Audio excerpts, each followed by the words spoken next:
If you ever had a second chance, you better be thankful. If you ever had a second time around, man, I've been through it, I lost out and I'm faced with defines wrong. Feel no hope, bad thoughts choosing to die, go home. When I was sitting up on that Greyhound, my mind went through these zones like you got none. Lost everything, is no good, feeling alone. Ay, pockets had no dollars, life didn't make sense. How did I end up back where I started, what did I miss? I went from condos to Pop's house, on calls, now bus routes, and the one person who had the key to my heart.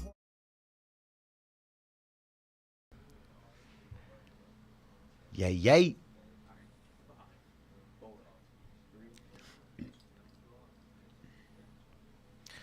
What's up? It's your boy Paul P. I serve God. I'm not God. This is just my opinion. And welcome to another episode of Nothing to Something. Now, before we get started, I want to ask everyone out there watching to please press the like button on the video if you haven't yet, and subscribe to the channel if you're not a subscriber yet, to keep up with all the amazing new content we have coming for all of you. Also, during this video, please feel free to participate in the chat to let us know what you think about, the discussions that we're going to be having. And if you want to support the channel, don't hesitate to send us a super chat and sponsor us for the day, because we got bills to pay. Now, I have somebody here today that's very, very special and definitely special to this community. You know what I'm saying? I am sitting here with a real live legend, all right? From the very city that I come from, so I'm lucky, I'm blessed. You know what I'm saying? We have grown up hearing stories about this man, and growing up in the hood, some would even call him the Robin Hood of the hood back in the day. When he was making money at his peak, doing what he do. I know you heard of this, man. But let me put it like this. You've heard of guys like Nicky Bonds. You heard of guys like Frank Lucas from the state of New York, or Big Meech, who was from the state of Detroit, or even Little D from the streets of the Bay. Today, we have a legend in our own right here from Los Angeles, California, that's bigger than just about all of them.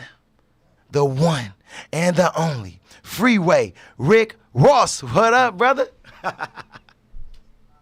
Man, it's been a minute. It's been a minute, huh? I see you doing your thing, though. Man, I'm trying. Hey, and I just want to say, when you get a chance, Key, can you lower the volume on this TV in here, please? Hear the echo back. Appreciate it. So, man, how's it going right now, big bro, man? How's everything, man? It's been a while. I'm having a ball, man. I can tell. Life is good. Yeah. I see it in you. I see the joy. And I'm going to live it. It's good, and I'm going to live it, That's beautiful. It's like surfing on a wave, You catch a big when you just ride it. That's beautiful. You know what? For those of you out there who don't know, I have so much respect for this man right here. When I started my series, The City, for all of you who know and heard of The City, which is based in Los Angeles, there were only two people that I wanted in this series at that time. Only two people. And it was Nipsey Hussle, one, Freeway Rick Ross, two. And as we all know, we lost the great Nipsey Hussle. But when I asked Freeway Rick to be on it, he blessed us with a yes. No doubt. You know what I'm saying? No doubt. Well, I'm always glad to see young brothers like you, young hustling brothers. Appreciate it. And not putting their life on the line. Yeah. Because it's one thing to be a hustler and you're putting your life and your freedom on the line, and it's another one to be a hustler and you could just cruise through life, like without a worry. And, seeing young brothers do that, I'm proud of you, man. When I walked in and I saw the facility, I was like, wow, these young brothers got their shit together. Man, I appreciate that a lot. Like I said earlier, when it come down to L.A., we learned from the best, the hustlers that showed us how to get out here and maneuver and make, money and do what we got to do. And to this day, you still showing young men how to go out here and get it. So I gotta try to keep up. I ain't stop. You know what I'm saying? I'm gonna turn it on. Yeah. My man said, "Don't lighten up, tighten up." That's what's up. Yeah. And you know what? I just want everybody to know out there, when Freeway came and did his thing on the series, he did an amazing job. He shut it down, man. He shut it down. So I'm just very appreciative about that. Now, before we get into the first question, the sound back there, can y'all cut the TV down on the sound back there? Because I hear the sound backfiring in my ear.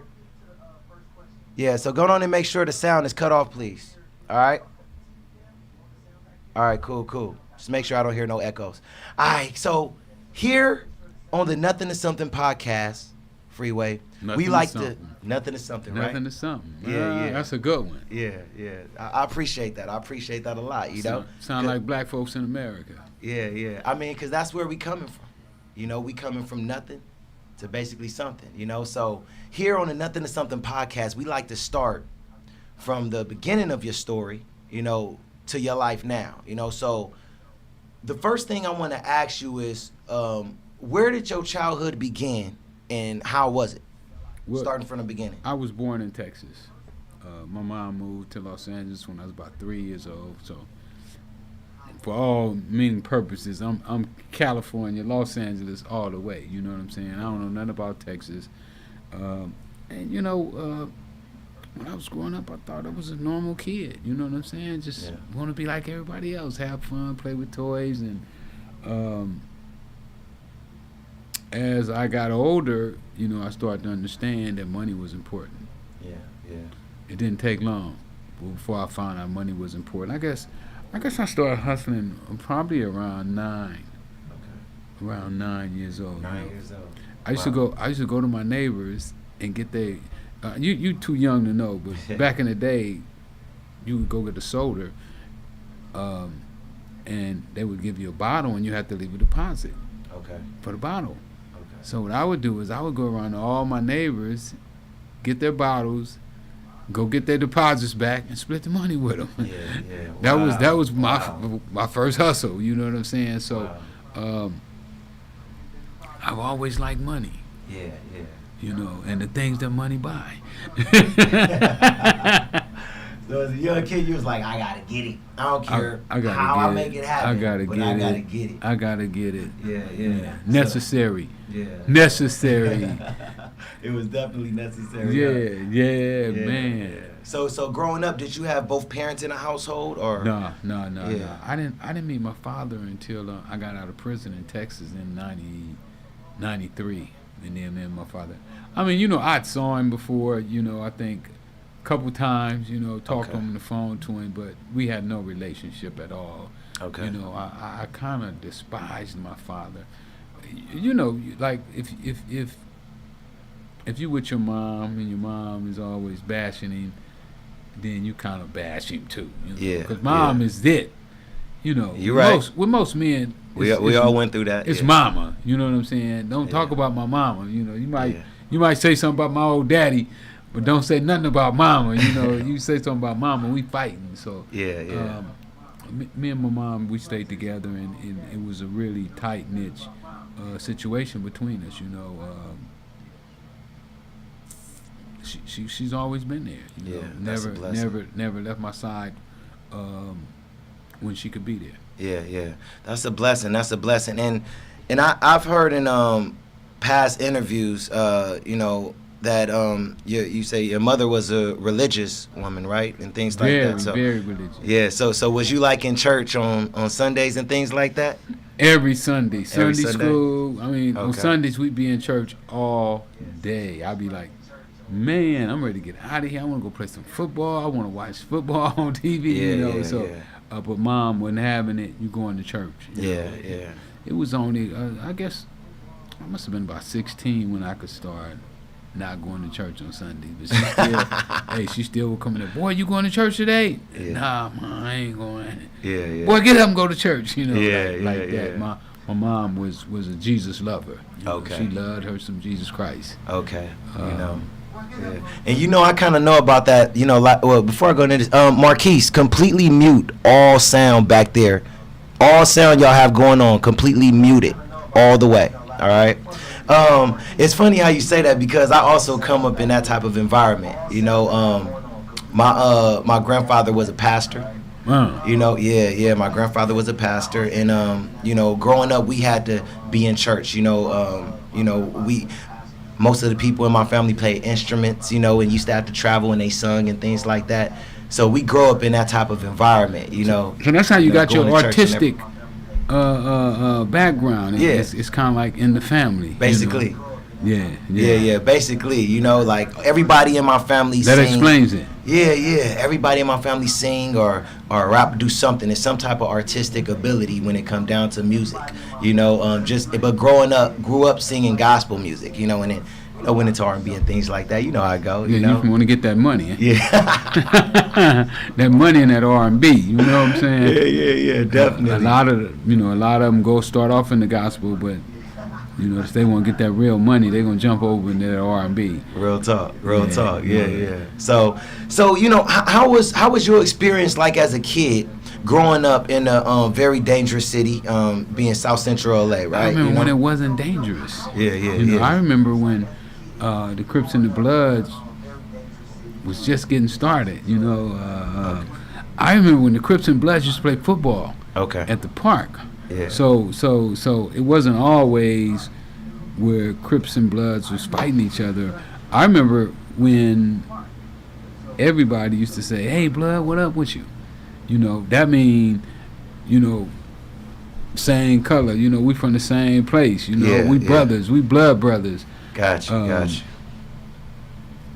But you know, once the Crippin' started, you know, it took on a whole nother name and a whole nother meaning and so forth. Yeah. And you know, I only say dangerous because you grew up in South Central LA, right?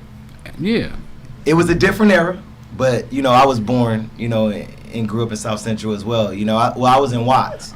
You know, Barrett's in 89th. You know, remember Will Rogers Park? Absolutely. That's where I grew up playing basketball at. You know I went to school. I went to school right there at that Catholic school. Okay. And it's in my book. That's why I got kicked out of that school for fighting over marbles. And we definitely gonna get there, but yeah, I definitely know about that time as well. So, but the Catholic part right there, tell us a little bit more about that. Was this more like elementary school? Yeah, it was elementary. Okay. I think elementary to maybe junior high school.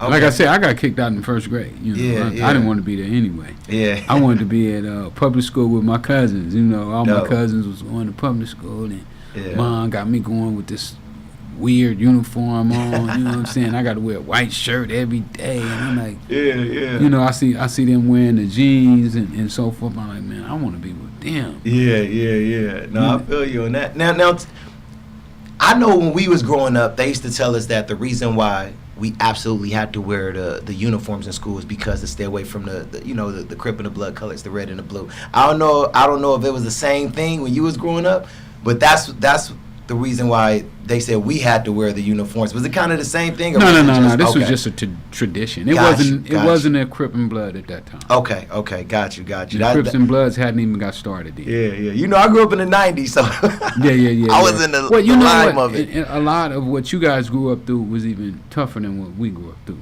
Got you. Okay. It was a different time. You know, gang banging had become cool. Yeah. You know, shooting somebody had become cool, and so it was a little bit different time. You know. Yeah. I gotta take my hat off to young brothers who got through that. You know, because it wasn't easy. Yeah, man. That's real. I mean, you know, you come from that era, and you don't just come from that era. You was out there. I lived it. I lived the era. Yeah. I worked with young guys. You know. Who was out there in the streets? You know, someone was like my little brothers. You know, like we talked and we kicked it. So I understand what it was like. Yeah.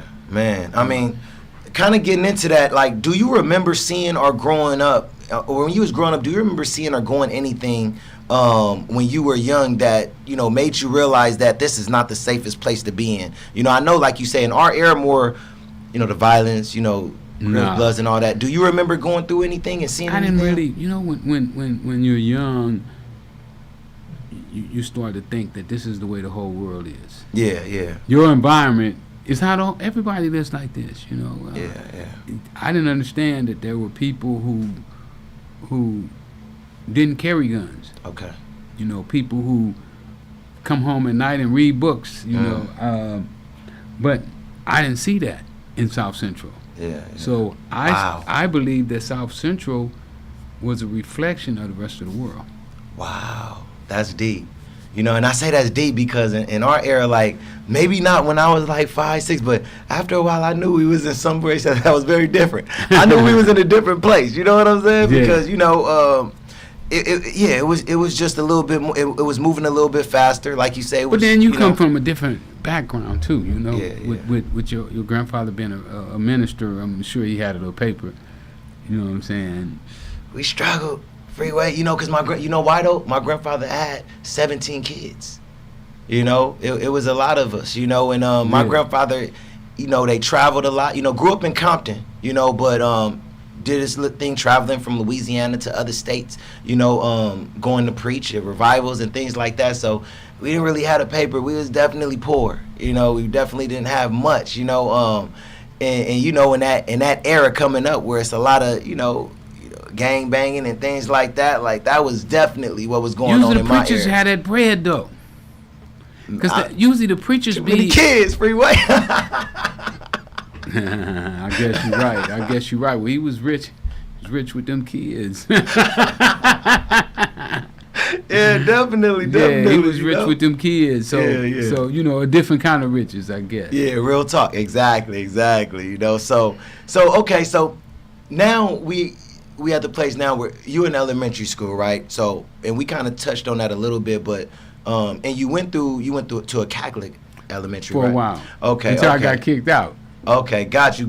So I got kicked out in the first grade. So in the first grade? Yeah, I only went there 2 years. So give us that whole little elementary experience. You know what I'm saying? Like when you was in elementary.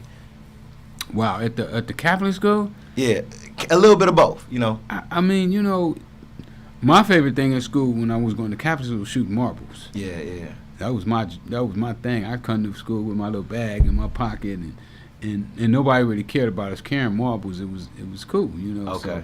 So, and this one kid, we shooting marbles, and I win. Okay. He grabbed his marble and take off running. What? I went and caught his ass. You wasn't playing, huh? No, sucker, you gonna give me that marble? That's mine now. Yeah. And so after I get kicked out, I started going to Manchester Elementary School, which is right over on Manchester Boulevard, right off Figueroa, and that's where my cousins was going. So now I'm like, yes, I'm with my family, you know, and at the same time, I didn't really care about school. Yeah, gotcha. It was not something that I'm there like, how can I take advantage of all this knowledge they have in here, you know? Yeah. Being young, you know, most kids don't really understand how to capitalize on situation, and a lot of grown people don't know how to capitalize either. Yeah. You know, I know a whole lot of grown people. Opportunity could slap them in the face, bang, bang, bang, bang, bang, and they still wouldn't see it. Yeah. So it's something that maybe needs to be taught. Gotcha. You know, and that's one of my missions now, is to educate the people who are uneducated about how to make life better for themselves and others. That's deep. So elementary is more like, you know, petty stuff, you know, little Marvel situations and stuff like that. Yeah, go to the store, steal a little candy out the store. Yeah. You know, they used to have these little Jolly Ranchers about that big, and they cost a penny a piece. And yeah. I'd go in there and grab me a handful, and then I'd split my jacket. I had a hole in my pocket, right? Yeah. So I'd drop them in my pocket through that hole. So if somebody come and holler at me, they couldn't find them because they had to know that hole is in there.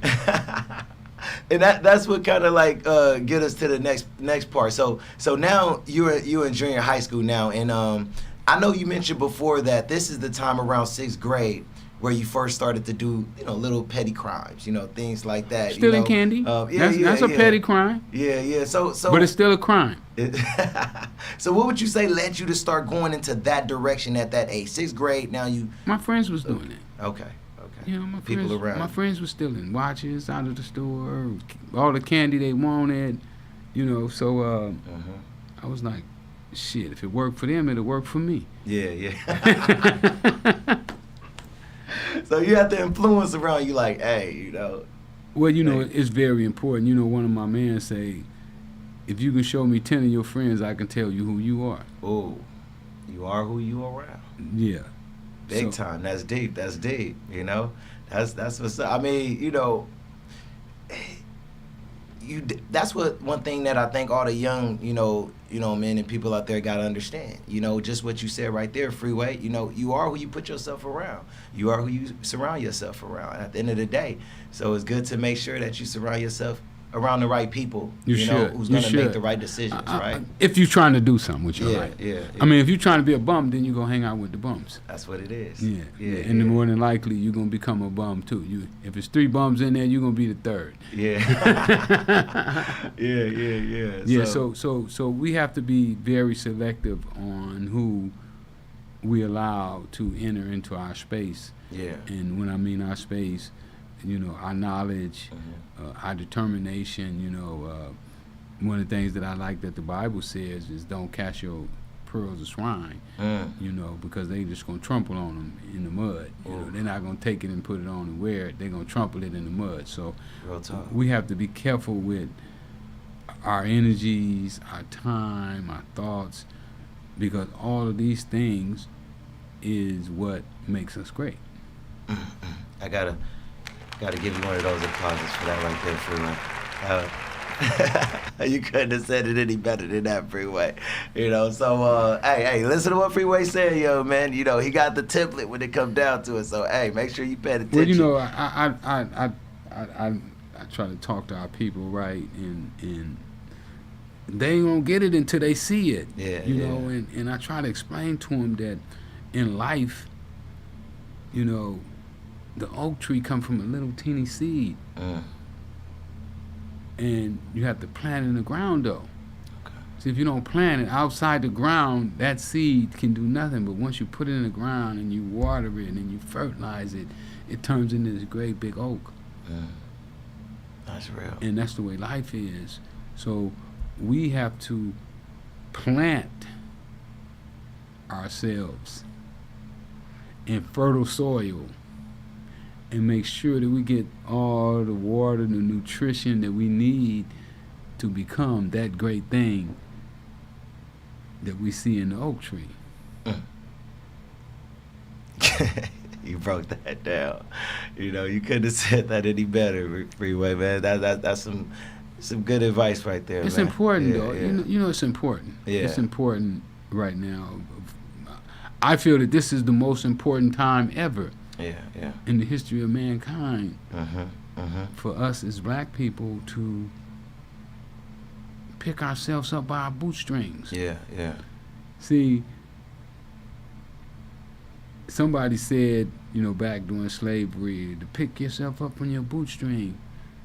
Well, first thing, they didn't even know about bootstrings. You know, they totally wiped out everything that they knew. You know, they wanted them to be brainless, not able to think, not able to talk, not able to communicate. Yeah. So now we have the benefit of learning from them Yeah. everything that they did. So if we can learn from them and take that information and use it right now today, that information will propel us to heights that the world has never seen. We can make miracles. I gotta give you one more for that, Freeway.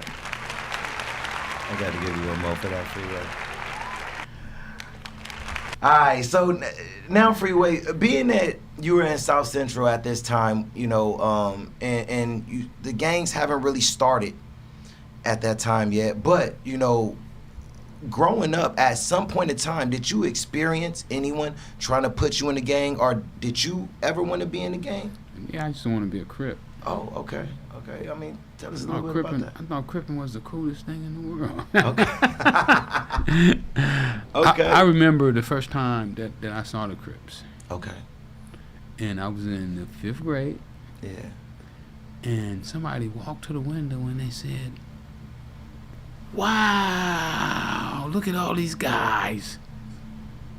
Yeah. And we all walked to the window, And I said, wow, look at all these guys. Okay. What are they doing? And they were just sitting there. And after school, we had to walk by them. Some of us was intimidated, including myself. You know, I was a little afraid, you know, like, who are all these big old guys?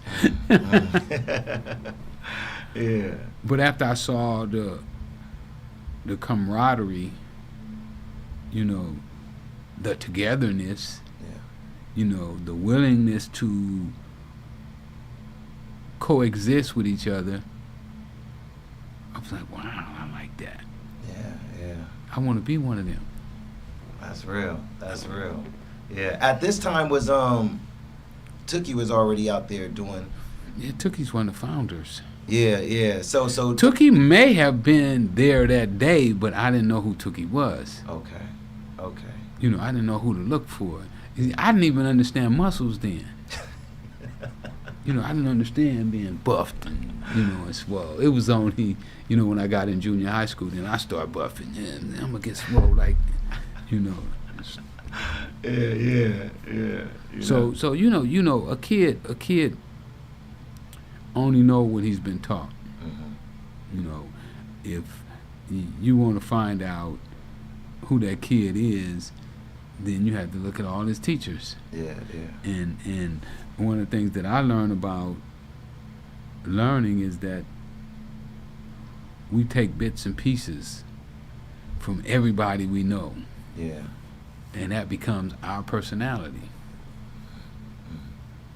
So at this time, so did you end up becoming a Crip, or you didn't? Nah, I didn't make it. I didn't make it. Mom wasn't having it.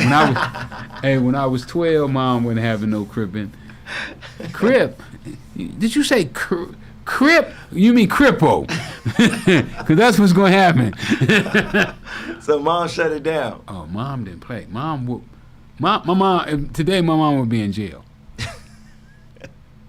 She would be in jail. And we would go to school with wet marks on our butt. Yeah. I remember one time I tried to slick her, right? Yeah. I knew I got in trouble at school, so when I get home, I ran straight to the room, put on 2 pair of pants. Yeah. So You knew you was about to get it up. I knew I was gonna get it. So I put on the 2 pair of pants. She said, "Oh, okay, I'm gonna whoop that back." Right up to the moms. Hey, I want to take. I want to take them pants off. No, not the back. Hey, that back is real tender. Yeah. That butt is tender, but that back is real tender, man. Yeah. I said, ooh, I ain't never doing that again. And I know I can see right there your mom come from that time, because when I was a kid, my grandfather, old school, we used to have to take our shirts off, and get hit. You know what I'm saying? That's how they did it back in the days. So it wasn't nothing abusive to us. It was like, this is the way that it well, is. She didn't do that. If she yeah. didn't do that, I probably telling what I'd have been doing. Yeah. That telephone call kind of kept me in line. That's what I'm saying. We got that discipline, so it's a little that different. Telephone call kept me in line a little bit. I still would try it sometimes. I'm gonna try that telephone card today. Let's see if I can get by today. Yeah. But yeah, man, I love my moms. That's what's up. That's real. She was a trooper. She's a real trooper. Yeah. Blessing, man. Blessing. You had one amazing mother by your side, so that's a blessing. So also at this time, were there a lot of drug dealers in the neighborhood you lived in, and if so, were there any that drew when I was 12 attention to you, like that made when you? I was 12, yeah. I didn't know what a drug dealer was. Okay. So that was, you were still too young for all that to understand what that was. First time I ever saw a drug dealer was in the movie Superfly. Okay. Yeah, I fell in love with him too. Okay, that was your G. That was my your guy. man. That's my man. Priest, my man. I want me a Cadillac just like that one. Yeah. You had the Cadillac with the big bug eyes on and the big grill and yeah. I mean, everybody on the streets wanted to be Superfly. Yeah. No, I feel you. Yeah. So at this time, was you in high school yet? You know, because No. I Okay. was still in junior high school. I think I was still in junior high school the first time I saw Superfly. Okay. We go to the Vermont drive-in when it used to be a drive-in at Vermont. Yeah. In Vermont and where the 91 is. Right Okay. there where the 91 is. It was a big drive-in. They had like 3 or 4 screens and we would sneak in. Dope. We got so bad when we was young, right? My cousin take me to the drive-in the first time I ever went. Okay. And so we see it. So I tell the homies when we leave out, I'm looking, scoping, because I'm always looking for ways. You know, I'm scheming always. You trying to figure it out. So when I get to the house the next day, I tell the homies, man, we could ride our bike to the drive-in theater, go right through the back gate. Ain't nobody there watching. Yeah. Boop, we put right up on our bikes. We sitting there with the speaker and everything on bicycles. I was a mess, man. I was a mess, man. I mean, you was young, you know, and that's what leads us to now kind of getting into now you in high school, you know, and I know you played tennis too. So is this where that phase started? Like you in high school, 9th, 10th grade now. What was that life like for Freeway Rick at this time? Well, it was a little difficult at first because, you know, I can't read and write. Yeah. So my first day at school, I'm having problems just filling out the paperwork, man. I can't even fill out the paperwork. You know, I'm so... Got you. I was so horrible, man, with my reading and writing. I couldn't fill out the paperwork. So eventually, you know, I got it figured out, you know, which is what I've always done in life. Yeah. Figure it out. You know, the person who can figure it out, he writes his own ticket. Yeah. You write your own ticket when you can figure it out. So I figure out how to get in school. Okay. And I'm over at Dorsey High School. I had just come from Bret Hart Junior High School, one of the toughest junior high schools in the whole, maybe the country, you know. At Bret Hart, they make you take your tennis shoes off. Man, give me them tennis shoes. Yeah. And whoop you behind them, you know. The Hoover Crips used to be there every day. You know, when we get out of school every day. You know, I talk about in my book how the first time that I had to walk by the Crips, how terrified I was. But I was with, you know, one of my partners who was a Crip, you know, Leon Washington. Okay. Now, he really was a Crip. Yeah. And he had just got out the juvenile detention center. And, I mean, he was really living that thing. But it was terrifying for me, being a young man, to have to walk through 200 guys, 300 guys, you know, and they out and horse playing and horse fighting and, you know, just doing what they do, man. And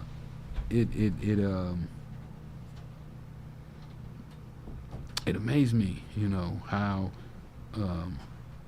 I was able to tuck my fear in and keep it moving. Yeah.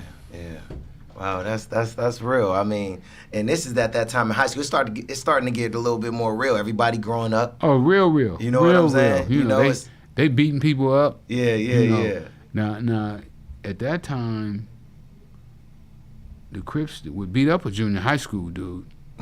No, you can still get it. Yeah. You know, at elementary school, you know, them little teeny weeny babies. But now junior high school, they would give it to a junior high schooler. Yeah. Especially if he was one of them big ones, because you know some of our junior high school kids was big. And, you know, me, I was really small. I probably wasn't but about 3 feet tall. You know? Probably thought I was gonna be a midget. Yeah. So now being in high school, was you a part of that crew? Getting the, hey, we got to show the little kids what's up. You know, little junior high school kids. Well, what happened is I fell in love with tennis. Okay. And then Dorsey was in a nicer area, and I would have to get up every morning and catch the bus to Dorsey. Okay. The city bus, not the school bus, but the city bus. Yeah. So this kept me away from the streets. Got you. When I would leave Dorsey, even though Dorsey is a blood neighborhood, and was a blood school, I was able to navigate myself through the whole thing because of tennis. Yeah. You know, I was hardly in school. I spent most of my time on the tennis court. and my academics was shot. You know, how you gonna learn if you're on the tennis court? You know. And that's pretty much how I went through high school and junior high school. Yeah. You know, just like that. Okay. And I also know you also in high school had a teacher named Mr. Fisher. Now was he your tennis coach? No. Mr. Fisher was interior, automotive interior. Automotive interior instructor. Okay. And we're gonna definitely get back to you know, Mr. Fisher and things like that, you know. So eventually, I know you mentioned in your book that one of your big homies, Mike, you know, who was actually a football player at San Jose State, right? Yeah, you read that book. Hey, you read that I read the book, you know what I'm saying? I read the book. You know, he was the one for the first time. More people ain't read that book. Hey, I can't believe. Freeway. You came and blessed your boy with, you know, an appearance. And you like, read it. I had to. You know what I'm saying? Wow. It was a must. My word. What you think about it? It was great. You know, and I think I really enjoyed it for the most as well, is because I come from the same, you know, city you come from, so it makes me be even more interested in, man, how did Freeway come up in this, you know, same city that I grew up in, and just hearing your steps and things like that. It's a great book no matter what. And it was real. But it was real, you know, so. I tried to open myself up, you know. I felt that it was important for people to get to know me. Yeah. And get to know the dope game. Because dope plays such an intricate part of our society that a lot of times people were making decisions out of ignorance about something that's so big in our communities. Yeah. You know, so when you're dealing with this stuff, you can't be making mistakes. Yeah. You can't be guessing. You know, you got to be on point, because there's going to be a lot of people that's affected by whatever decision is made. Yeah, you're right about that, Freeway. I mean, but you was asking me about Mike. Yeah. So you good. So going back to Mike, you know, he was the first one to introduce you to cocaine, basically. In person. Yeah, in person, right? So how did that whole situation come about? You know. Man, I just got busted for GTA. I had a chop shop. Okay. So I just got busted, and I'm sitting on my mom's porch like, damn, they got my hustle. Yeah. I can't steal no more cars because I'm fighting a case. I'm fighting a grand theft auto case. What are you going to do with yourself, Frank? And I'm sitting there giving myself a pity party. Oh, man, I ain't going to make no more money. Life is over.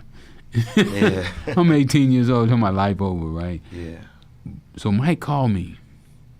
He was like, man, what you doing? I was like, man, I ain't doing nothing. He said, man, won't you fly up here, man? And we just start talking, and next thing you know, he said, I got the new thing, and he laid it out on the table, and it was cocaine. And that's kind of like where, now, when that first step right there happened, right away did you get into now going out there and trying to make money? Or I started that day.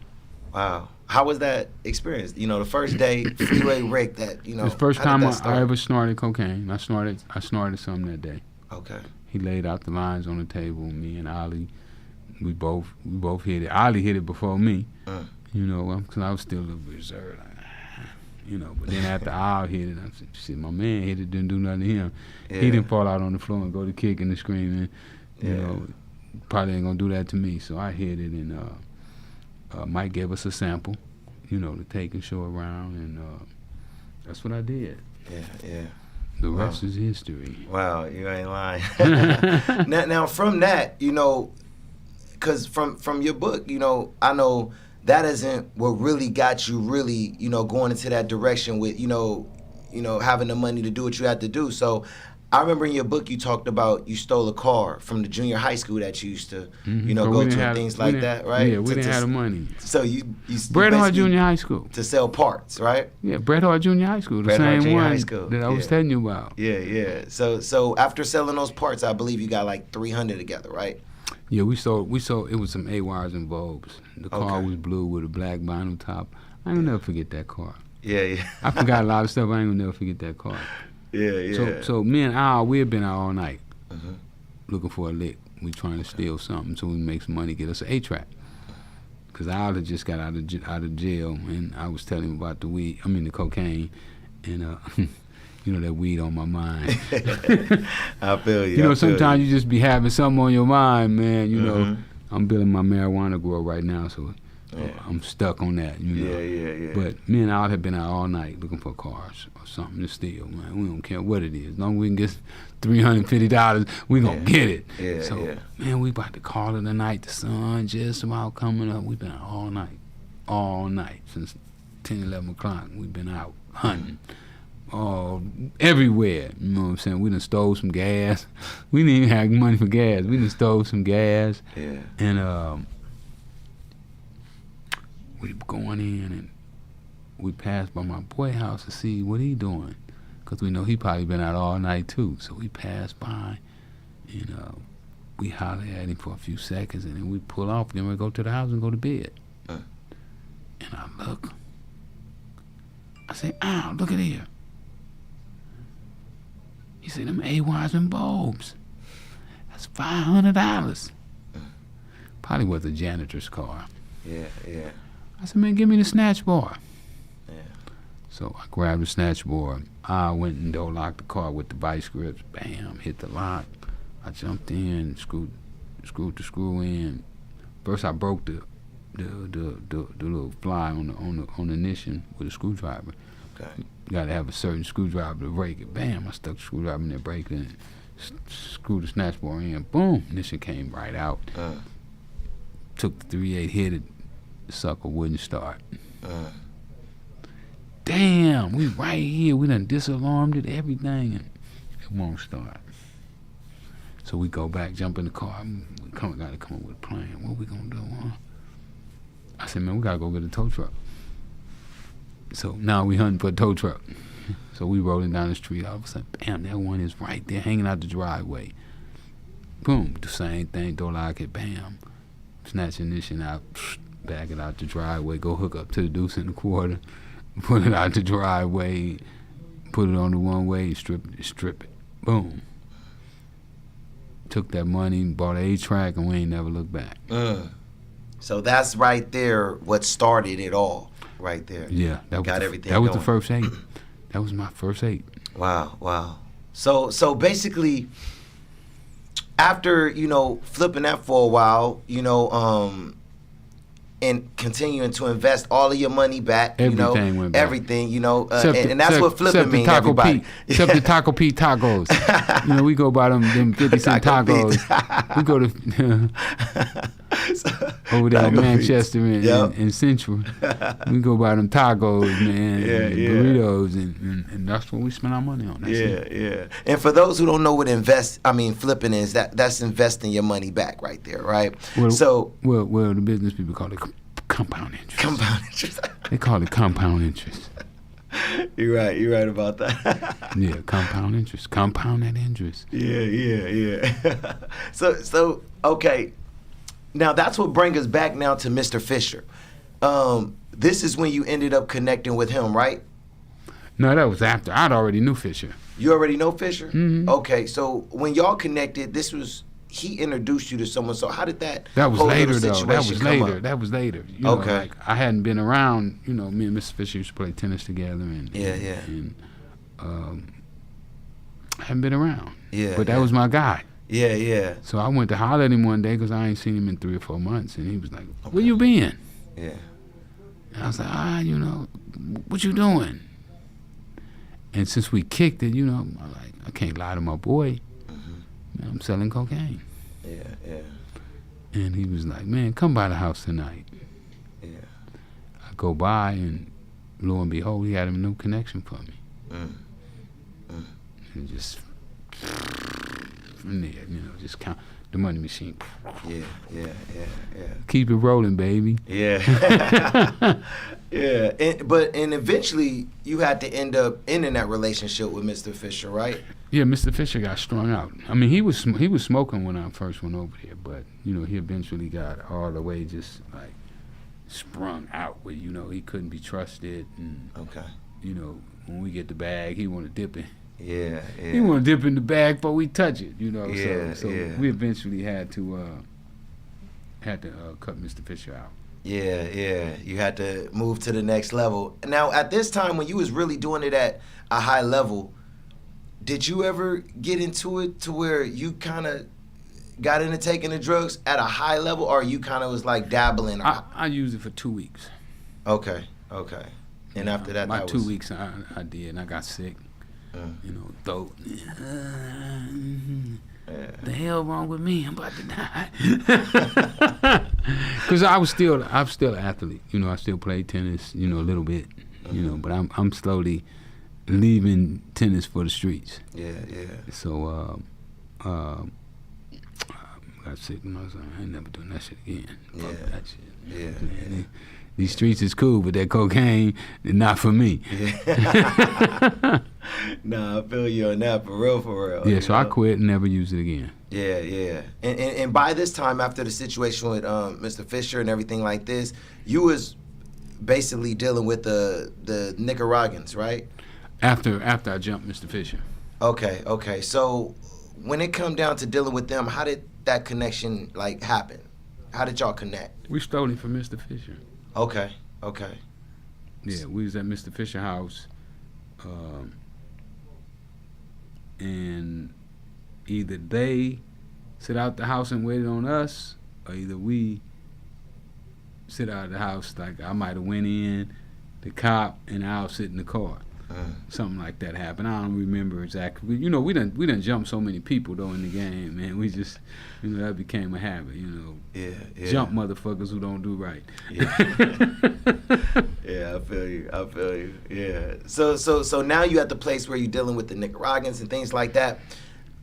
Let us know a day in your life at this time. How did that whole operation go? Like, were you going to them? Were they coming to you? You know, how did this whole situation go about with dealing with them? Both.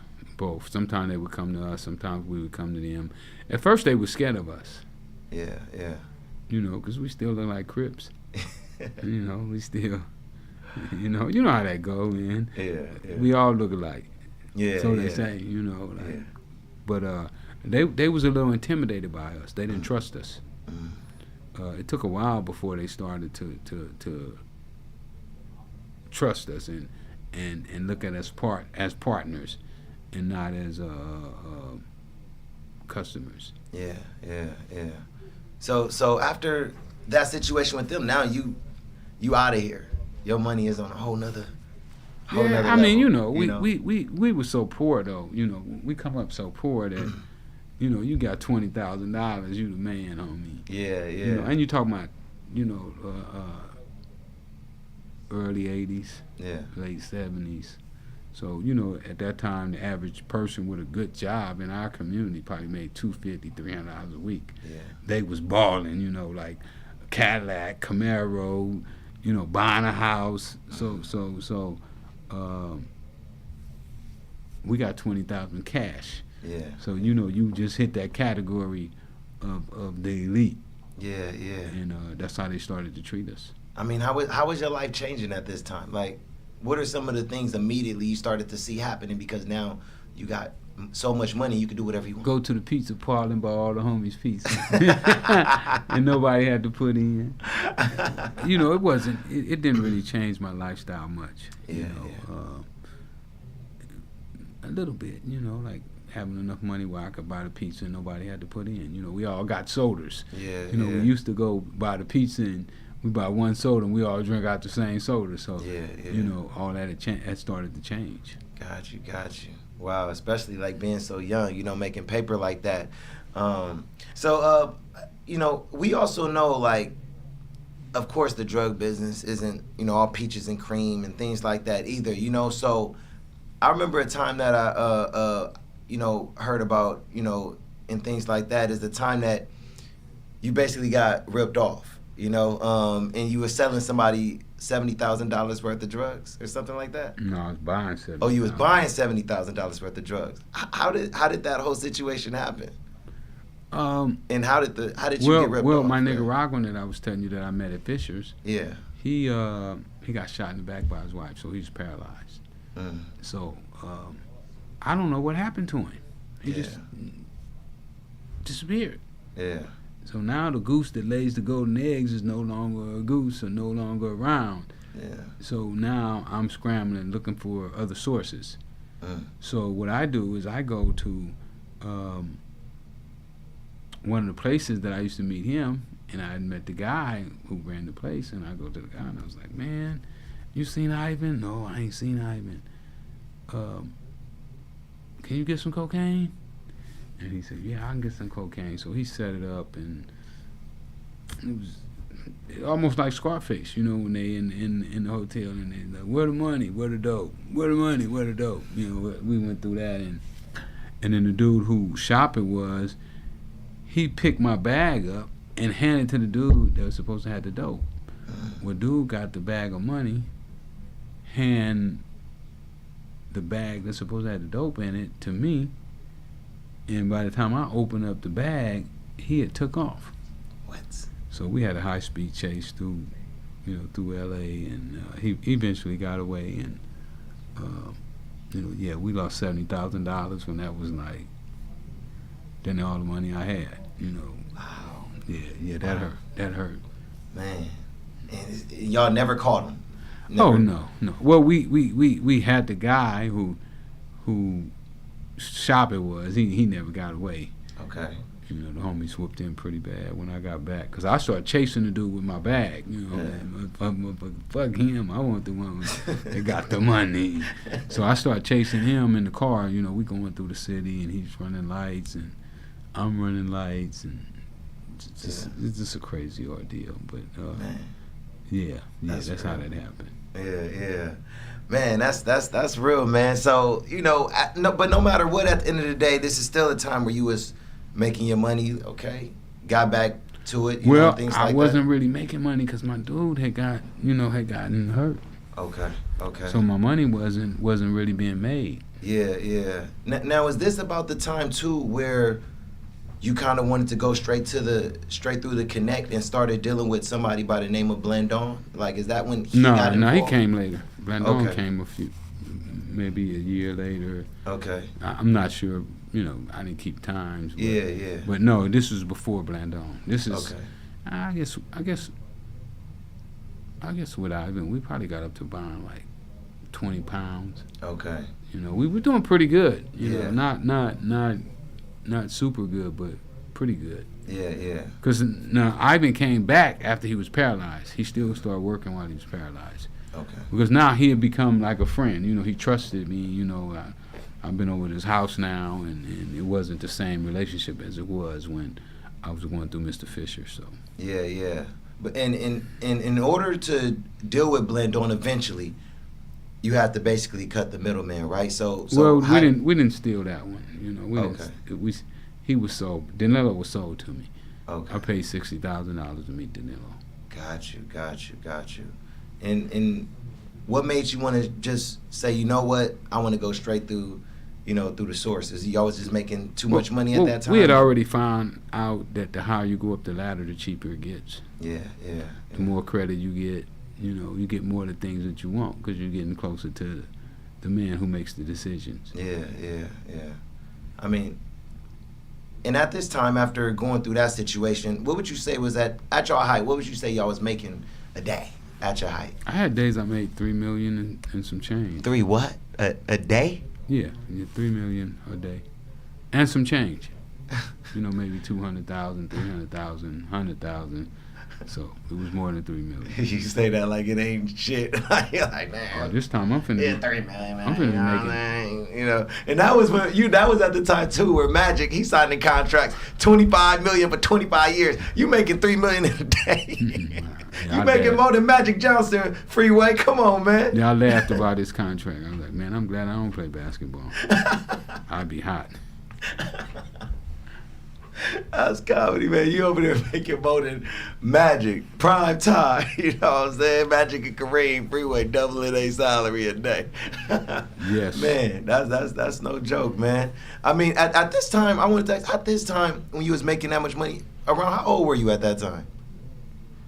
23, 24. Wow. 25 maybe. That was my height. My height was 24 and 25. Them was my best years because they created the Freeway Task Force when I was 26. That's when I first found out about the Freeway Task Force. Wow.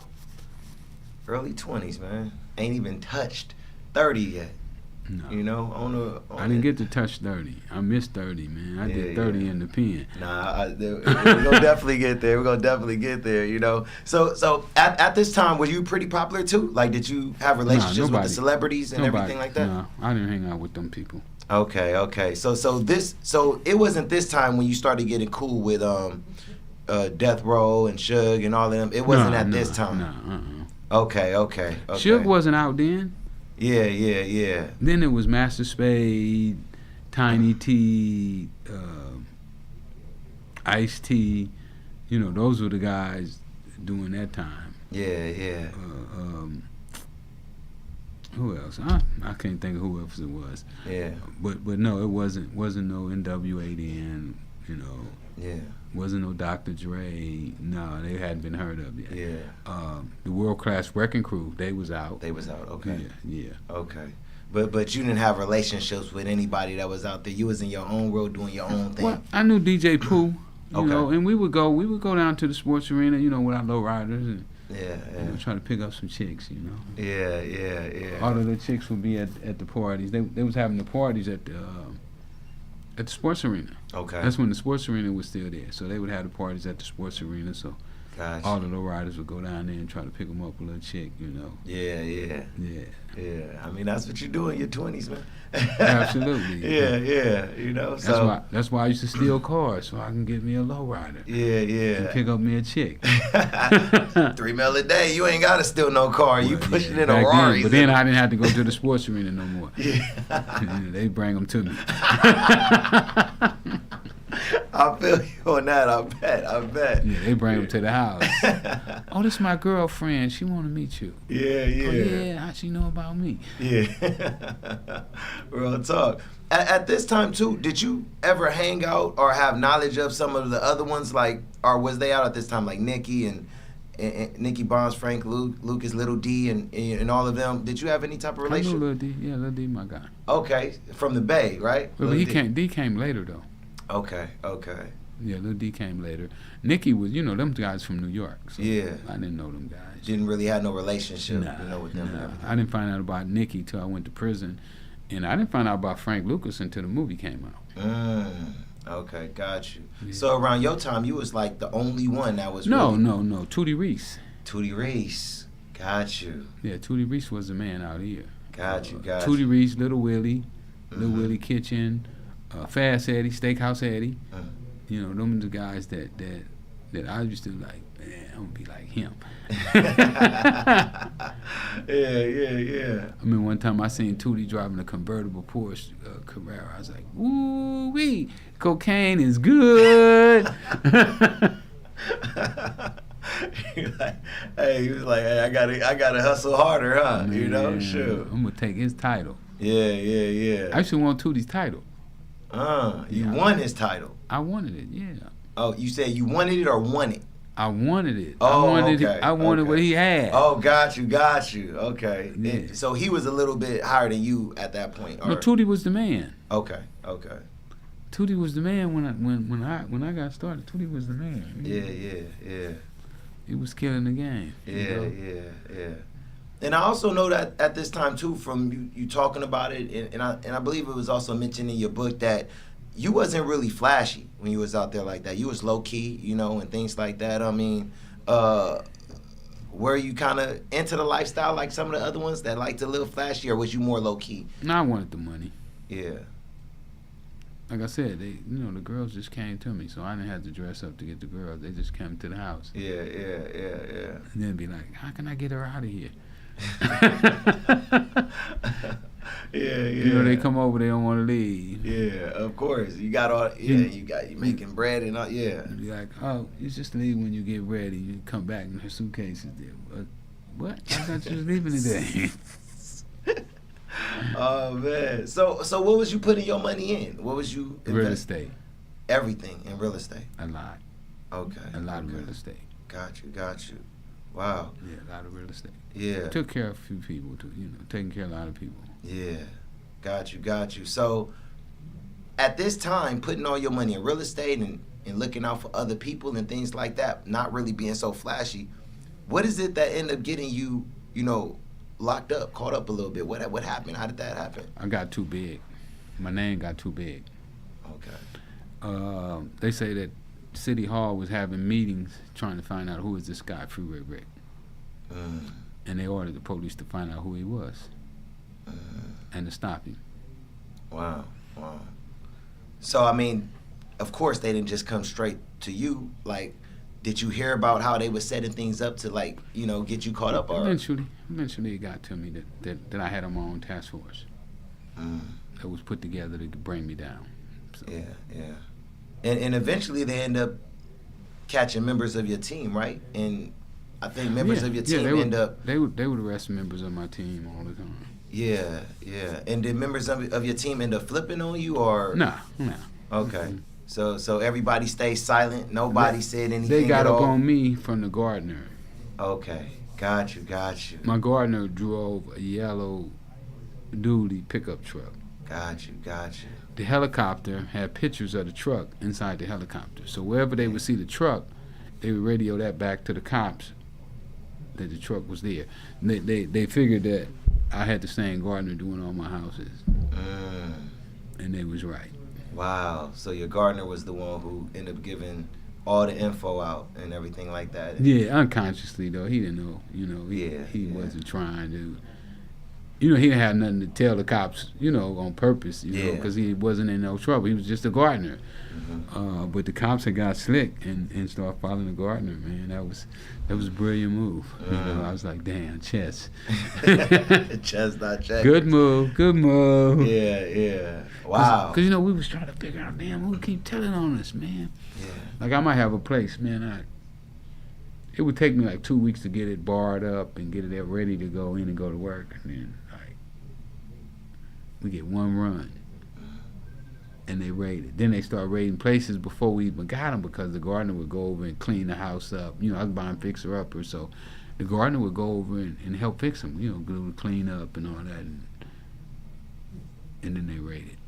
Wow. So I was like, wow. But then when I got to court, and they was like, yeah, you thought you was slick, but the gardener was the one giving you away all the time. Wow. And you had no clue the whole time. You trying to figure it out. Yeah. No clue at all. Yeah. So eventually, they end up, catch you and things like that and everything. And you was going through, you got your lawyer going through, the case and details and things like that. They came to you and they ended up wanting to work something out where you would kind of get lesser time and everything. So what was it that they set up with you, and how was that process to where, you was able to get, less time? Well, what they did is they said that they were going to indict the cops. Okay. And that if I would cooperate against the cops, then they would cut my time. Yeah. So that's pretty much what happened with that. So it went from, how many years was they gonna give you? Because I know you ended up doing. I could have got a life sentence on that case. Man. And how much did you end up having to do? 5.5. Okay, 5.5. Man, that's, man. But I was willing to do, when I first failed, I would have took a 20-year deal, 15-year deal, but they wouldn't give it to me. They had me. They said they had me dead bang. Oh, you're done. Yeah. And then the cops got indicted, so that kind of like threw a monkey wrench in their game. Like, oh, you gonna put that guy on the witness stand? Okay, come on. Yeah. We want to see this. Yeah. You like, shoot, 5.5. They cops, whatever. 5.5. One of my buddies, Ladonian, big gold dealer downtown, got indicted. He got 500 some years. He say, listen, Rick, if they offer you 10, you take it. They offer you 5, even if you can win the case, you take it. So I took the deal, and glad I did. I mean, you here today, Like you said, and thriving. Here today and thriving. Yeah. definitely. Not just here, we thriving, baby. Thriving like it ain't no tomorrow, you know. So we definitely get there. When it come down to how was your first jail stint? You know, was this the first time you been in jail, like long term or what? Yeah. Okay. How was that first jail stint? I don't really remember. It wasn't bad. Yeah. We as humans, we're just to any situation that we put in, and you know, I conform to being in jail. Yeah. You know what's so crazy, Freeway? You know how many people, I can't even name them all, you know how many people I know that say, hey, I was in jail when Freeway was in jail. I'm like, man, all of y'all niggas cannot have been in jail at the same time. The jail was full. That jail was full. But, you know, I've been to a lot. I remember seeing Freeway in jail, you know, I've been to a lot of jails, though. Yeah, got you. Probably like 20 different buildings. So you meet a lot of people. Yeah.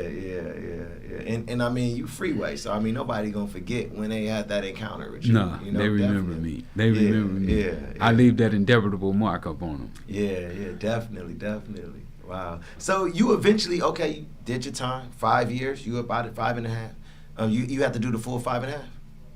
Or I did 5.5. Okay, so you do your. I might have had more than 5, but I Yeah, actually did 5.5. Got you. So I might have had like 6.5, 7. Oh wow! So you have to do a little bit more. Oh, but no, I actually did 5.5 years. You know, like if they give you 5.5, you're not gonna do 5. Yeah. You might do 4.9 or something. You know, you get some good time. They don't give you much, but they give you a little good time. Yeah. So you do your time, and now you out, but you eventually go back in. You know, what happened that led you back in jail after getting out? That was a straight setup. Yeah, they just set me up on that case. How? Can you give us the details on a little bit of what happened? It was just they had my my guy who had turned into an informant, Danilo, and he called me and set me up. Wow. So was it like, did it have to do with drugs or, you know, basically? Yeah, he had 700 kilos. He wanted me to help him sell them, and it was a setup the whole way. Wow. So after that, they basically give you another life sentence, or this time they sticking with the life sentence, or? Yeah, they gave me a life sentence. The first time I didn't get a life sentence. This time I actually got the life sentence. Wow. But like we said earlier, you're here today. So how did you get out of that? Like, what happened this time? Oh man, let me use the restroom right fast. Can we break? You live? We live? We live. Oh, we live. Okay. I taught myself how to read and write. Okay. And I won the case. Wow. Found the issue that eventually set me free. Wow. That's amazing. Like teaching yourself that no teachers, no nothing. You just went in there and learned everything yourself. Well, guys told me that the way... He said we can take a break. Oh, we only got like 3 more. We don't even got a lot more. You want? All right. Yeah. Okay. So you good, Freeway? Yeah. Come on. We can go. Okay. Cool. So we was going through basically you learned your own self how to read, write, and everything like that, and you figured out some cracks I guess they had in the case. Absolutely. Okay. Guys told me that the way out of jail was through the law library, so I had to learn how to function inside the law library. Wow. And that's what I did. And you represented your own self? Nobody represented you? No. I didn't represent myself. It's a difference in representing yourself and finding issues. To free you. Yeah. You know, the representation, that's, you know, any lawyer can do that. Yeah. And any lawyer could have found the issue too, but they had to really be on top of their game. Okay, gotcha. So eventually I found the issue and I brought it to my lawyer's attention, put it on the record, and eventually I won my appeal. Gotcha. Wow, that's amazing, man. That's a redemption story like it ain't no tomorrow. You know, to get a life sentence and then fight your way through it, you know, and then, you know, find some cracks, you know, get representation and get out, you know, and now you here, that's a blessing before God right there. Yeah, no doubt. Yeah. Hey, just a question. When you was in jail, isn't that when the rapper Rick Ross came out? Like, did that bother you? Like, when he came out and, you know? Not really bother me. I felt that he should have contacted me before he used my name. Okay. You know, he could have reached out and you know, just talk to me. Just let me know. Hey man, I want to use your name. You know, I probably would have said no, but Yeah. I probably would have said, man, why don't you make your own name? Yeah. It's better when you make your own, than borrowing somebody else's, Yeah. But Because now you always got to be little him. yeah. I don't know why he don't call himself Little Rick Ross.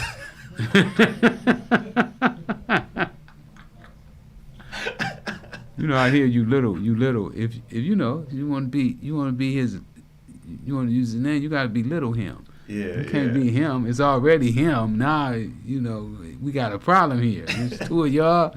Which one is who? Who is the little one? Who want to be like the big one?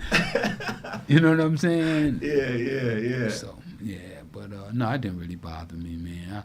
I take a crack at him every now and then, just for fun. Yeah. No hard feelings though. Yeah. And you actually reached out to him and everything, right? I talked to him on the phone. On the phone. I mean, how did that go? Did you feel good after y'all talked? Was you comfortable, or you still wasn't? It was really nothing special. Yeah. It was just a conversation. Like, man, and hence, because I can't talk on the phone. I'm in the feds. Yeah. I mean, you owe me, right? You know what I'm saying? Yeah. Send that. We spoke on the phone a couple times. Nothing special though. Yeah. Yeah, got you. So eventually you end up getting out, you beat your case and everything like that. You get out and everything, and you did a documentary, and eventually, The world is mine. Yeah. The world is mine. And you wrote a book, something that, I told you I read. 2 books. Tell us about your books, Freeway. I mean, that's what I wanted to bring this all around to, something that you did that I felt was incredible. You told people your story. And I want to kind of get into that, right now. Tell us about your books, both books. Well, the first one I wrote in jail. It was about my life, how I got in the drug business. One day I was sitting in my cell and I'm reading the newspaper and they was talking about executing Tookie. And Tookie almost won a Nobel Peace Prize. And I was like, wow, he almost won a Nobel Peace Prize for gangbanging. I was like, wow. Nobody never wrote a dope book. A real drug dealer book. So I said, why don't you be the one who do it? You know what I'm saying?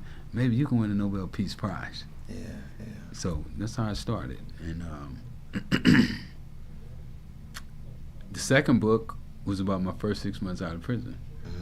All the things that I went through and how I was thinking and how I had to deal with disappointments and heartaches and so forth and so on. That was it, you know what I'm saying? Yeah. That's both of them. Yeah. Was you thinking about this when you was in jail? Like, when I get out, I'm gonna tell my story, I'm gonna put my book out, or is that something that came later? Well, I knew that when I got out that I could really do some things that were special because I had a history. I mean, I watching TV and I see all these guys who were fake gangbangers and fake drug dealers, selling their story, and I was like, wow, when a real one do it, it's really gonna be crazy. I didn't know that Hollywood would shine on a real drug dealer. I thought that they was using fake drug dealers because they didn't know a real one. Yeah. But I found out that they rather had the fake ones. That way they can twist and turn it, any way they wanted to do. With the real one, he could be like, no, man, that ain't how that shit went. Yeah. Clean that shit up. Yeah. I mean, that's kind of what happened with Snowfall, right? Like, telling your story. Damn. Yeah. Yeah. I just did a podcast. I got a new podcast now. Called What? After the Snow. What? Yeah, well, I'm going in, breaking Snowfall down. I'm talking about all the falsehoods, the make-believes, things they stole from other movies. Just going through it, showing them, what's up with Franklin. Yeah. But somebody called me the other day, man, and they was like, man, I think they got Franklin listening to your voice because he kind of sound like you. And so I did my podcast this morning, so I had to watch the shows to analyze them. So I watched the show last night. I went to bed about 11:30, and I watched the show last night. Okay. And I was like, damn, it did sound like me. So I get up this morning about 4:30 and I'm watching it again. I'm like, man, this motherfucker stole my sound. Oh man. Yeah, Franklin done stole my sound, man. Man. So they almost got him with my temperament, you know. They tried to get my temperament, and he does pretty good with it. I must admit. Wow, that's what's up. And that's basically one of the actors, right? That's the star. Yeah, the star actor and everything like that. The one that Freeway, but they changed from Freeway to Franklin. Yeah. They slick. Yeah. You know, it'd be dope if you get him on your podcast. That'd be dope. Yeah. To talk about it, you know, just well, as much as he can, you know. Yeah, he probably went. You know, we had lunch together one day. Yeah, dope. Yeah, I was sitting at Whole Foods one day, and it was a nice sunny day, and I'm sitting out in the sun, just sucking up the sun, eating me some beans and rice, and he walked up, and he was like, "Hi, I'm Franklin," and I was like, "Well, how you doing, Frankie?" Because I didn't know who he was. I'd never watched the show, and then Echo, one of them, was like, "That's the dude from Snowfall, man." I was like, "Yeah." I was like, "Sit down, man. You cool. I ain't mad at you." Yeah. You know, so it was cool. It was cool conversation. That's dope. Did they ever come to you and ask you to be a part of that, or in any type of way? Later, you know. Oh, gotcha. It was too late. I don't want to talk to you. Yeah. Get out of here. Yeah. You wasn't feeling it by then. No, it was too late. I was doing my own thing, you know. But we got the podcast right now, and I'm excited about it. You know, after the snow. Dope. So check it out. We go on every. What's today? Thursday. Today's Thursday. Yeah, we come on every Thursday. Okay. We dropping it on all the platforms. Me and Dave. Oh, okay. Dave Mays, who started the Source magazine. Yeah. Dave started the Source magazine. The Source. Okay. And you know, I always wanted to work with Dave. So yeah. You know, when he came, I probably, if it wouldn't have been Dave, I probably wouldn't have did this podcast. Okay. But since I always wanted to work with Dave, you know, when I should see that unsigned hype, and I'd be like, wow, I wish I was out. I would sign that guy right there. You know, and then he was telling me how they found Biggie Small, you know, and took him to Puffy. Took his CD to Puffy. It's like, wow, Dave, why you didn't bring that guy to me? So you was cool with Dave Mays back in the day too? No, I wrote him. I was in prison. Oh. Okay. I saw the Source when it was only 2 pages, black and white on a copy. It took a copy machine and ran the pages off, right? And it was just 2 pages, stapled together. And I wrote him a letter like, man, look, I got some money for you. Yeah. He never wrote back. Wow. And now y'all doing a podcast together. Yeah. How things come full circle. Absolutely. You know what's something, Freeway? I gotta ask you because I heard you kind of speak on this before, and I just wanted to like touch on it a little bit. So, when it come down to labels and things like that, you know, Death Row came about, but you should have been. Was it kind of like a thing that came out that said you was the original one that should have been the one who created Death Row? Death Row should have been your thing before Suge or something like that. You was in the music business. No. I was in the music business. Okay. But I didn't really. I could have been the king of hip hop. Yeah. You know, I had money when Russell Simmons was broke. True. So if I would have, and I had all the connections. Yeah. You know, I knew the first 2 black independent record labels. You know, was friends of mine. So I was right there. There. But you know, I'm doing so much now. Yeah.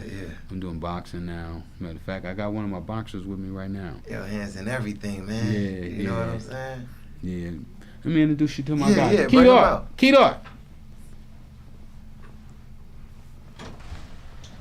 It's one of my guys right here. Oh man, hey, you getting got a ready chair? You can grab a chair real quick. Come and say what's up. Yeah, he getting ready to be a world champ. Dope, yeah. And then we got a big fight. We got a big fight in Philly. We got a big fight in Philly coming Philly? up. What up, kid? What up, though? Man, everything's good, man. Yeah, holla at him. For sure. Tell me a little bit about what you're doing, man. What's the Tell word, us. my baby? What's good? Hey, Marquise, you could come and pull up a mic for Freeway so he can have his own mic. Yeah, man. So tell us a little bit about yourself, man. With your boxing and everything like that. Yeah. Professional athlete, professional, entertainer. Out of Detroit, Michigan, making sure this shit go down. Just working hard, You know, before I say anything, all praise due to Allah subhanahu wa ta'ala. So, Man, that's what's up. That's what's up. So, I mean, you been boxing for a while? oh or? yeah, for sure. It's a generational thing. It's really like a family thing. My father, his father, and my uncles.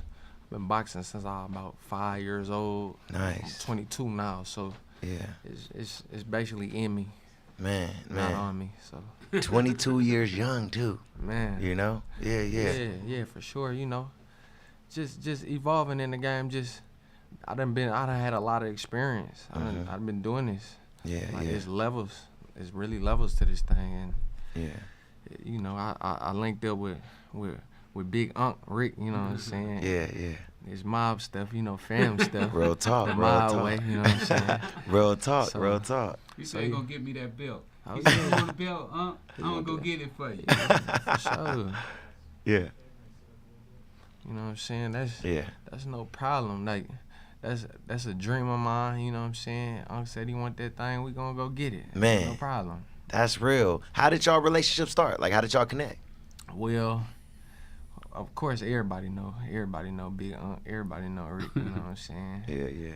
I'm just plugged in. You know, I'm plugged in. You know, it's a mob thing. It's a mob thing. If you know, you know. You know Yeah, what I'm saying? yeah. It's a mob. It's a fam thing. That's so, dope. But you know, God, you feel me? God do everything for a reason. Mm-hmm. You know, I'm sitting right here in front of you for a reason. So Mm-hmm. I feel like God played the major part in everything. So.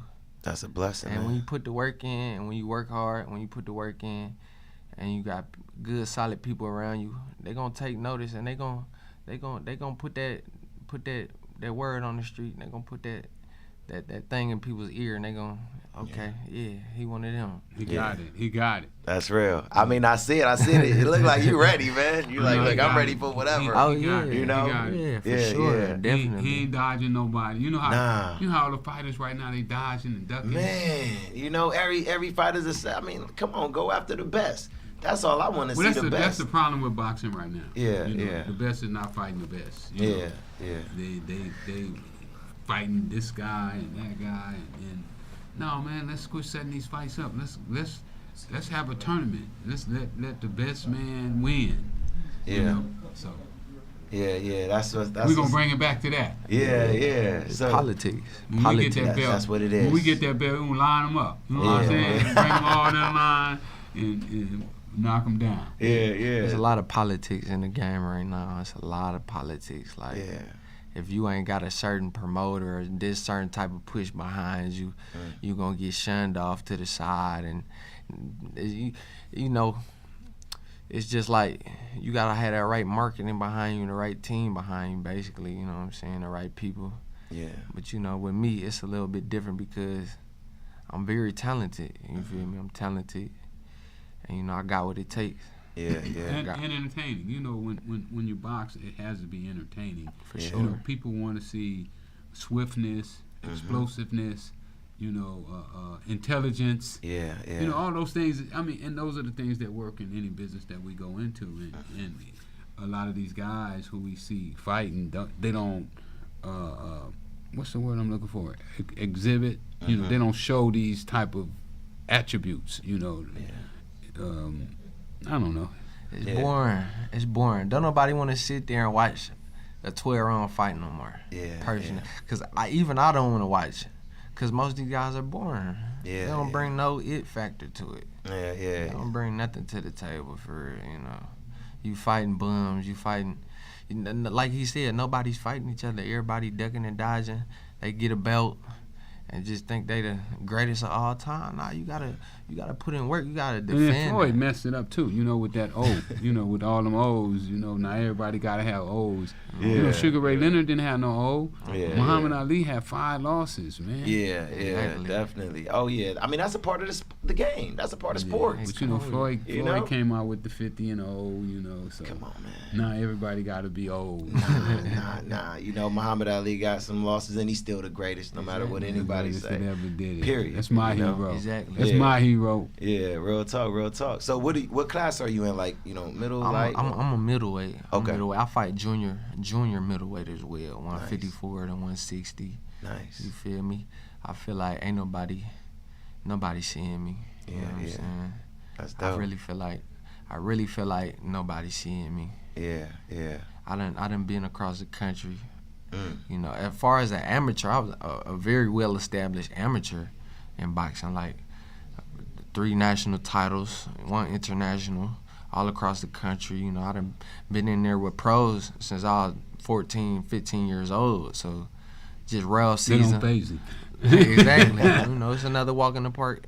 You know, another day in the gym. That's how a fight is. You know, the fight's actually easy. I have a harder time making weight. Like, making weight harder than the actual fight. So, you know, Gotcha. you know, the fight easy though. It's that food, man. You know what I'm saying? You know, is it that's what it is, man? You know, you want the Popeyes and, you know, KFC or what, man? Nah, like I wouldn't say I have a hard time making weight. I'm saying like it's harder than the fight, cause you know you gotta be in the sauna and you gotta wake up. Well, people don't even understand what they go through, man. These guys go through it to cut weight, and I mean, just seeing the stuff that I've saw with these guys, like, man, sometimes it'd be heartbreaking. You know, sometimes they gotta go 2 days, 3 days without eating. You know, the level of discipline you have to have is like unbelievable to the average person, because they wouldn't have to put themselves through that type of thing. Like,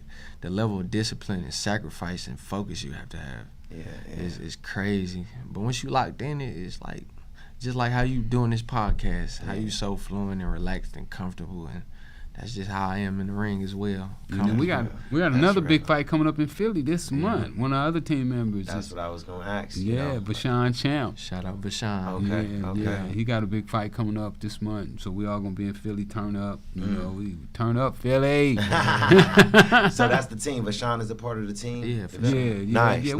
We got like 6-7 fighters, you know, that's working with us right now. Okay. You know, I don't use that word like a lot of them people use it, the stables and all that.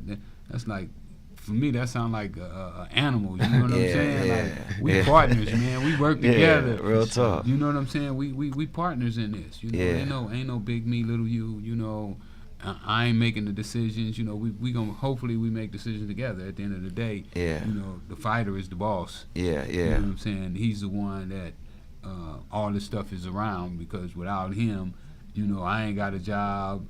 The referee ain't got a job. The judges ain't, none of them got a job. HBO is out of business, and Showtime, all of them. So at the end of the day, they're the ones who's gonna have to make the big decisions, you know, on how they're gonna do whatever it is that they plan on doing with themselves. Real talk. And what's the name of y'all boxing team? Team Freeway. Team Freeway. Nice. Freeway. That's dope, man. And when is your next match? Can people come and watch it? Of course, for sure. Hopefully I got something coming up in the next month or two, you know. We're gonna keep everybody posted, you know. Make sure you follow us on the social medias, Packboy LaFleur on social media. Freeway Ricky. And you know, we Instagram, Twitter. TikTok. I'm on TikTok now. TikTok. That's what's up. You had to get Freeway on that or what, man? Nah, that's something he I still gotta get on TikTok for real, you know, because I really ain't, you know, I'm in Detroit, you know, we don't really do no TikToking, you know, but it's a different world, you know. TikTok though, that TikTok, they ain't got it locked like Facebook and Instagram, and you know, it seems like they monitor or regulate how many followers you're gonna get, man. I got like 30,000 followers on TikTok in like a week. Wow, that thing went crazy. So I don't know. I recommend you might have to get on that TikTok, man. That they opening up making stars. That's dope. That's dope, man. Big part of marketing. Part of marketing. That's dope. Well, man, we definitely gonna be looking out. So when? Let's give it again. When is your next fight? Where people could catch you, check you out? Man, you can check me out across all social media platforms. Packboy, PACKBOII .LaFleur. Across all social media platforms: Instagram, Twitter, Facebook, YouTube, and you know, in the next probably 6 weeks, we finna go into camp here in the next week. So we got a big sparring match tomorrow. Oh yeah, we got a little snack tomorrow. Nice, nice. Freddie Roach's gym, you know, getting some work. The great Freddie Roach, you know. Freddie Roach is a Hall of Famer, so that's nice. We're gonna be there getting some work in. Wow, amazing, man. I'm just thankful, you know. I'm thankful. And promoters reaching out too. And promoters are reaching out about him, you know, asking if he can come to. Matter of fact, I got a call today from St. Louis. They doing a show in St. Louis. They want us on. Dope. Man, y'all come to St. Louis. Come to St. Louis. So Dope. we just gonna keep having fun, man. As long as he having fun, enjoying himself, then we just gonna let it roll. That's what's up. That's what's up. Well, man, now we know you're part of the team, man. We definitely gonna support, man. You know what I'm saying? You know? Yeah, come on. Yeah, definitely. It's one hell of a ride, man. It's one hell of a ride, the journey. Real talk, man. Just watch the progression. Yeah. You know? Yeah. Like from this little podcast now, just watch the progression from a year later, a couple years from now. Just watch the growth. It's gonna be unlike any other. It's gonna be different. It's gonna be, you know what I'm saying? Like, I attracted this. This is what I want. This is what I do. I love the fire, man. To be so young, man. Yeah, real talk. 22 years old, man. You got it. Yeah. Experience. The way I came up, I was raised around, real OGs. My father a real stand-up OG across the whole nation. He can go at any hood, anywhere, well respected. So I was raised with that outstanding guidance. So I got a little bit of experience on me from my age. I got some experience. I got a little bit of wisdom on me, through my studies. A lot of wisdom. This kid come off the airplane with one of my favorite books. That's a blessing, man. Well, man, hey, everybody look out for my guy right here. He is that next grade. I see the fire in his eye, man. I see the eye of the tiger. I see it. He ready for him, So yeah, definitely check him out. And that kind of brings us, and you good right here. That kind of brings us to like our one of the last questions, Freeway. You got this young man right here, definitely leading them down the right path, and I see the fire in them and things like that. What would you tell some of the young men out here who are trying to become rich, not taking the right steps though, but trying to become rich, and they look at, some of the people they looked up to, they wasn't doing the right things at that time, and they trying to do those same things and don't have nobody to lead and guide them. What would you tell those young men out there? Well, the first thing, if you can sell dope, you can do anything. Dope is one of the hardest businesses in the whole world. Anybody who thinks selling dope is easy is a fool. I used to be a fool. I can just, two simple things when you sell dope that you got to realize. You're putting your life and your freedom on the line. The two most valuable things you have. There's nothing more valuable than your life, and secondly, there's nothing more valuable than your freedom besides your life. You know what I'm saying? So when you get into the dope game, you're putting both of those on the line, and it's just not worth it. And if you're smart enough to sell dope, you're smart enough to run Microsoft. That's what's up. Real talk. And if they don't let you run it, buy it. Yeah. That's what's up, man. That's what's up, Freeway. You also smart enough to, and you right about that. If you could put that type of plan and team together, you know how to do something. You got leader qualities in you. Look what we doing right now with boxing. We got some of the sharpest kids in the game right now. And it just happened. We ain't been doing this that long, but there it is. And look at all you've done since you got out of prison, and you all of your dreams, put in all of your dreams were coming true. Great team. You remember when I was selling T-shirts? That's what I'm saying. That's what I'm saying. Like, you're on another level right now. So what would you tell some of the young men out there that's coming out of prison? They don't got a plan. They don't know what to do, and they just like, I gotta figure something out. They better start their plan right now. If you don't have a plan, start making you one right now. You got to have a plan. My man said, if you don't have a plan, you plan to fail. That's real talk. So what's next for you, Freeway? What's next? Well, I'm building a marijuana grow right now. I'm building a 40,000 square foot marijuana grow. I'll be open L.A. Okay, LA Kingpin. LA Kingpin. Oh, show them shirt. That's the brand. You know what I'm saying? Okay. Also, we working on the dispensary. We hoping the dispensary be open in the next 3 or 4 months. And we're just gonna keep enjoying life, man. Life is good. We having fun. We just gonna keep rocking. That's what's up. And winning belts. That's what's up. Real talk. Anything else to shout out, or you want to let the people know where to find you if they trying to look and see what you got going on? Oh yeah, follow me on Instagram, Freeway Ricky, Facebook, Freeway Ricky Ross, TikTok, Freeway Ricky, and Twitter, Freeway Ricky, and make sure you go check the kid out. You know what I'm saying? I'm telling you, get to know him right now. Don't wait till he become a star and then you want to come on. No, right now, follow him right now, Exactly. support him right now, Yeah. and I guarantee you, he gonna show you love for the rest of your life. Mad love. Yeah. Give them your tag again so they'll know where to find you at. Man, I'm gonna need everybody to go follow me at PACKBOII.LaFleur across all social media platforms, Facebook, Twitter, Instagram. He got that flow too. We here, you know what I'm saying? K-Block, we here. He What can flow, hit that rap? flow. Yeah, he Can you spit a little something before we end this? Man, Just you something know, quick. they say freestyle, but you know this style ain't free, my baby. You know what I'm saying? All right, okay. So they could catch you on. Yeah, on your, I do some music too. You know, Okay. You know, I got a good little buzz coming from where Nice, you know, nice. got some good numbers, putting up some good numbers for All right, sure. So all right, like, all right. you know, And when they go to your page, they can see your they can music. see all that. They There say you go. music. I'm finna There be you in go. some movies too. Dope, Why dope. not? You know what I'm saying? There you go. I can act as well. You know, I'm just all around, just multifaceted. Yeah. multifaceted, talented. what's You know up. what I'm saying?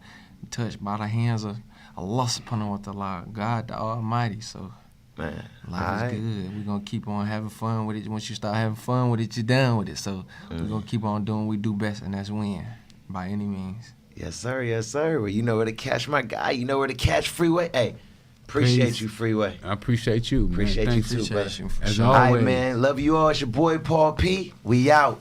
Deuces. I gave up and stopped believing. The world around me started crashing.